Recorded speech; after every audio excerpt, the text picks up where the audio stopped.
ঠাৰ কৃষক বন্ধুসকল, আপোনালোকক জনাব পাই সুখী হৈছোঁ যে ভাৰত চৰকাৰৰ এই যোজনা অসম চৰকাৰৰ সহযোগত agriculture insurance company of India লিমিটেডৰ দ্বাৰা খাৰিফ 2024ত অসমৰ 15খন জিলাত প্ৰধানমন্ত্ৰী ফচল বীমা যোজনাৰ প্ৰক্ৰিয়া আৰম্ভ হৈছে।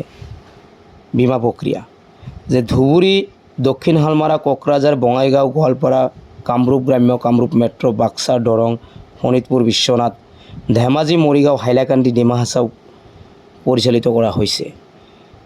বৰ্তমান মে' মাহৰ পৰা 31 জুলাইলৈকে 2024 বৰ্ষৰ শালি ধান আৰু মাটিমাহৰ কাম আৰম্ভ হৈছে। আৰু এই মাটিমাহ আৰু শালি ধানৰ ইঞ্চুৰেঞ্চ যদি আপোনালোকে কৰিব বিচাৰে, আৰু আমাৰ মাজত আৰু শালি ধানৰ কাৰণে বেছি দিন নাই, কাৰণ 31 জুলাইলৈকে শালি ধানৰ ফচল বীমা প্ৰক্ৰিয়াটো চলি থাকিব।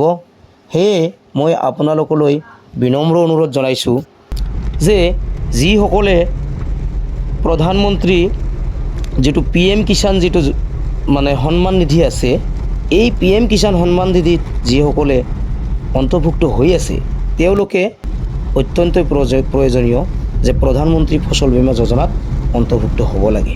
নহ'লে তেওঁলোকৰ PM কিষাণটো হয়তো নাথাকিবও পাৰে।